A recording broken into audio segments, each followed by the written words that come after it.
तो ये बात है उस रोज़ की। हाँ हाँ, बता रहे हैं भाई किस रोज़ की, हम जानते हैं आप लोग आजकल हमसे ज़्यादा एक्साइटेड रहते हैं। तो ये बात है उस रोज़ की जिस रोज़ हम ट्रेन में बैठकर ना जाने कितने महीनों बाद अपने घर जा रहे थे। अपने घर, हमारा घर, मेरा घर। तो दिल को ना एक अलग ही किस्म का सुकून मिल रहा था। ऐसा लग रहा था मानो हम अपने घर नहीं बल्कि किसी जन्नत जा रहे हो। ना ना, ज़्यादा सोचिए मत। साधारण सा ही घर है हमारा, कोई महल जैसा नहीं जो जन्नत कहें। पर क्या होता है ना, जब एक अरसे से आप अपने घर नहीं गए होते हैं और अचानक से आपको आपके घर जाने का मौका मिल जाता है तो वो घर की तमाम बातें याद आने लगती हैं। कैसे माँ मेरे पीछे दाल चावल लेके भागा करती थी कि बेटा थोड़ा सा और खा ले, अभी खाया ही कितना है। और मैं क्रिकेट का बैट उठा के भाग जाता था कि अभी नहीं खाना। कैसा माँ का मेरे लिए मेरी फेवरेट भिंडी बनाना, और कैसे 20 साल की उम्र तक भी माँ के हाथ से खाना खाना। तो जा रहा हूँ घर और फिर से खाएंगे हम वहाँ पर माँ के हाथ से खाना। तो इसी एक्साइटमेंट में सफ़र कट रहा था कि अचानक से मेरा ध्यान खिड़की के बाहर की तरफ गया। तो हमने खिड़की से बाहर झाँकने की कोशिश करी तो देखा एकदम से बारिश शुरू हो गई और बारिश की कुछ बूंदें आकर हमारे चेहरे को छूने लगीं, हल्के हल्के। तो हमने फटाफट से खिड़की बंद कर दी और अपने बैग से किताब निकाल कर पढ़ने लगे। ठीक है भाई, कर लो जज। लगते नहीं हैं लेकिन हैं थोड़े से किताबी कीड़े हम। नॉवेल्स पढ़ने का काफ़ी शौक़ है हमें। तो बस घुस गए हम अपनी किताब में। हमारा पूरा ध्यान किताब में ही था, लेकिन पता चला हमें कि कोई स्टेशन आया है। और फिर हमने महसूस किया कि हमारे साइड में एक मोहतरमा आकर बैठ चुकी हैं। पर अगर कोई अच्छे घर का संस्कारी लड़का होता तो वो क्या करता, वो कोई ध्यान नहीं देता। पर हमारा तो आप सबको पता है ना, अच्छा प्लस संस्कारी प्लस मासूम प्लस क्यूट। कभी कभी तो मैं खुद को सुपर क्यूट समझ लेता हूँ। तो वो लड़के थे हम। तो हमने उन पर कोई ध्यान नहीं दिया और अपना सारा ध्यान अपनी किताबों में गड़ा कर रखा। लेकिन कहते हैं ना, हमें कब किससे मिलना है, कब किससे बात करनी है, इसका ज़ोर हम पर नहीं होता यार। ये तो वो ऊपर है ना, कान्हा जी मुरली वाले, वो तय करते हैं। तो लगभग 5 मिनट की चुप्पी के बाद मोहतरमा हमसे बोली, excuse me please, can I sit over there. अब देखिए, खिड़की वाली सीट हमारी थी और ठंडी हवा के झोंके हमें भी लग रहे थे। तो सीट देने का इरादा तो कोई था नहीं हमारा। पर जब हमारी निगाह उनके चेहरे पर गई ना, तो उनकी आंखें, उनके बोलने का अंदाज़ और अपने हाथों से अपने जुल्फ़ की एक लट को संवार कर पीछे ले जाना, और वो पीछे ले जाते हुए फिर से बोली, I am asking you, can I sit over there. और हमारे मुंह से अपने आप ही निकल पड़ा, या श्योर। काफ़ी खूबसूरत थी वो। तो दे दी हमने अपनी सीट उन्हें। हाँ, कह सकते हैं कि हम थोड़ा सा पिघल गए।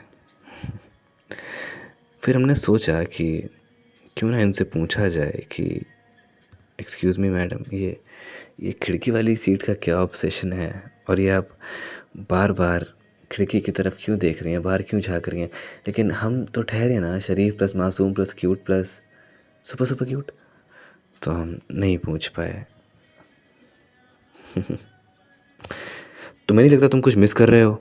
झटके से मेरे हाथ से किताब छिन गई। मैं चौंक गया कि क्या क्या क्या मतलब, मैं कुछ समझा नहीं। मैंने उससे पूछा तो वो मुस्कुराते हुए बोली, बाय द वे मेरी किताब उसी ने छीनी थी।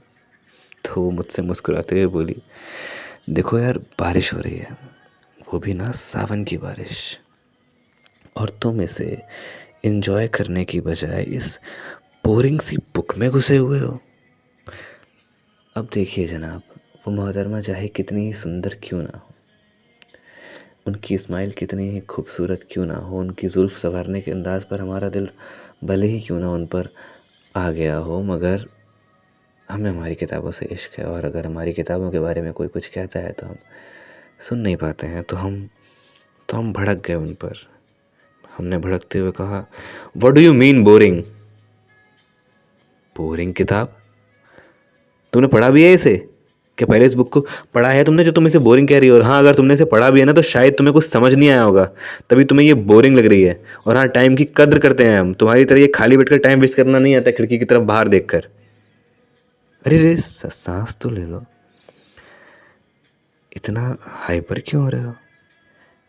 मैंने तो बस इतना कहा कि किताब बोरिंग है, एंड बाय द वे सच ही कहा था, बोरिंग तो है। पर अगर तुम्हें बुरा लगा तो आई एम सॉरी। हाँ, इट्स फाइन। अब हमें थोड़ी थोड़ी शर्मिंदगी महसूस होने लगी खुद पर। वो बेचारी हमसे माफ़ी मांग रही थी और हमने इतनी बेरुखी से उससे कह दिया, हाँ फ़ाइन, ठीक है। हमें तो पूरे सेंटेंस में माफ़ी मांगनी चाहिए थी। और जैसे ही हमने माफ़ी मांगना शुरू किया पूरे सेंटेंस में, उसने उसने हमें रोक दिया कि अरे, ये सब क्या लगा रखा है आपने? क्या गलती, क्या माफ़ी, छोटी सी ज़िंदगी है, खुलकर जीना सीखिए। मेरा तो सिंपल है बॉस, ना रूठना ना मनाना, ज़िंदगी के सफ़र में ज़िंदगी के साथ चलते जाना। अब मेरे चेहरे पे भी मुस्कुराहट आ चुकी थी, तो हमने कह दिया, वाह वाह, शायराना। हाँ, और मुझे ना इन कागज़ की किताबों में इंटरेस्ट नहीं है, मुझे प्रकृति की किताबों को पढ़ने में मज़ा आता है। प्रकृति, ज़्यादा सोचिए मत, हम जानते हैं आपको हिंदी के ये वर्ड्स नहीं पता होंगे। प्रकृति, माउंटेन्स, नेचर, ब्यूटी, सड़क, घास, पेड़, ये सब में सुकून ढूंढिए ना, हम तो इन्हीं में ढूंढते हैं और बहुत मिलता है। तो ये सब कहते हुए वो बाहर फिर से झांकने लगी और हमें अब समझ में आया कि वो बाहर क्यों झांक रही थी। वो बाहर झांक कर पेड़ों को, पत्तों को, उन पर लगे फूलों को देख रही थी और मुस्कुरा रही थी।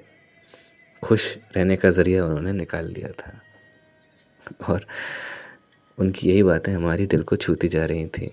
कागज़ की किताबें पढ़ने से ज़्यादा प्रकृति की किताबें पढ़ने में मज़ा आता है।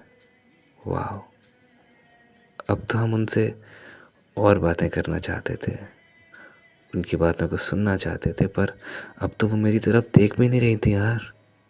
और हम कैसे खुद से बात कर सकते हैं? वो स्टीरियोटाइप, शरीफ, मासूम, क्यूट, प्रशंसकारी, लेकिन बात तो करनी थी, तो हमने हिम्मत कर ली। अच्छा सुनिए, यहाँ से आपका स्टेशन कितनी दूर है? उस उन्होंने हमारी तरफ देखा और फिर एकटक देखती रही। बोली कि सफ़र का मज़ा सफ़र में ही है, मंजिल में क्या रखा है? नहीं नहीं, मुझे मंजिल ज़्यादा खूबसूरत लगती है, पता चलता है कि हमें कहाँ पहुँचना है, कहाँ जाना है, वो जगह कितनी खूबसूरत है। उसके बाद सोचेंगे। उसके बाद सोचोगे? क्या तब तक ज़िंदा रहोगे? ज़िंदगी को आज जियो ना। और तुम्हें मंजिल खूबसूरत लगती है, सफ़र बिल्कुल नहीं? जी नहीं, तो लगता है फिर तुम्हें कोई अच्छा हमसफ़र नहीं मिला अब तक। वैसे मेरे लिए तो मेरी राहें, मेरा इश्क है, मेरा सफ़र, मेरा हमसफ़र सब कुछ। मुस्कुराते हुए बोली वो। तुम भी एक बार कोशिश करना मंजिल से ज़्यादा रास्तों से प्यार करने का, सच बता रही हूँ, बहुत मज़ा आएगा। और जब मज़ा आएगा तो सुकून अपने आप मिल जाएगा जो तुम इन किताबों में तलाश रहे हो। उसकी बातें सुनकर लग रहा था बस सुनता जाऊँ, सुनता जाऊँ, सुनता जाऊँ। उसका एक एक लफ्ज़ मेरे कानों से पहले मेरे दिल तक पहुँच रहा था। कुछ कुछ और भी बताओ ना, चुप चुप क्यों हो गई आप? मैंने कहा उससे। क्योंकि यहीं तक था सफ़र अपना, हंसते हुए बोली वो। मतलब ये कि मिस्टर, स्टेशन आ चुका है मेरा, इंतज़ार ख़त्म हुआ तुम्हारा। नहीं नहीं, मुझे नहीं उतरना। अरे बुद्धू, तुम्हारा नहीं मेरा स्टेशन आ चुका है, मुझे उतरना है, हटो साइड दो। उसने कहा और मुझे ऐसा लगा मानो मेरा कोई जन्मों जन्मों का साथी बिछड़ रहा है। खैर, उसे साइड देते हुए मैंने कहा, सही कहा तुमने, अगर अच्छा हमसफ़र मिल जाए तो मंजिल से ज़्यादा सफ़र खूबसूरत है। उसने हैरानी से मेरी तरफ देखा और बोली, तुम मेरी बात कर रहे हो? तो मैंने हाँ में सर हिला दिया। पता नहीं उसे फ्लर्ट लगा होगा या क्या, वैसे कर तो रहा था थोड़ा सा। खैर, तो चलो इसी बात पर तुम्हें कड़क चाय पिलाती हूँ, सावन की बारिश और अदरक वाली चाय, मज़ा ही आ जाएगा। चाय पीने के बाद मैंने चाय के पैसे देने लगा। उसने कहा, वो हेलो, चाय पिलाने मैं लाई हूँ तो पैसे मैं दूंगी।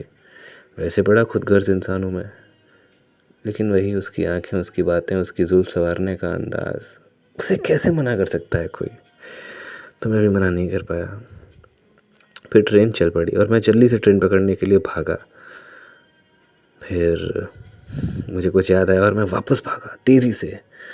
उसका हाथ पकड़ा, हाथ मिलाया और बोला, नाइस टू मीट यू। और फिर ट्रेन की तरफ भागा और जैसे तैसे ट्रेन में चढ़ा। और फिर मुझे याद आया, शिट मैन, नाम पूछना तो भूल ही गया। इंस्टा आईडी या फेसबुक तो कम से कम ले ही लेता। लेकिन ठीक है, कुछ लोग ज़िंदगी में एक सबक सिखाने ही आए होते हैं कि ज़िंदगी का मज़ा जो है वो सफ़र में है, मंजिल में नहीं। और वो मुझे सिखा कर चली गई और जब भी उसे याद करता हूँ तो ऐसे ही चेहरे पे मुस्कान हमेशा आ जाती है जैसे इस वक्त आ रही है ये ऑडियो रिकॉर्ड करते हुए। तो तुम लोग भी ज़िंदगी का मज़ा सफ़र में लो, मंजिल में क्या रखा है। और अगर सुकून चाहिए तो अपने आसपास देखो यार, 50 चीज़ें हैं जो तुम्हें सुकून दे सकती हैं। जैसे उस लड़की को पेड़, पौधे, पहाड़,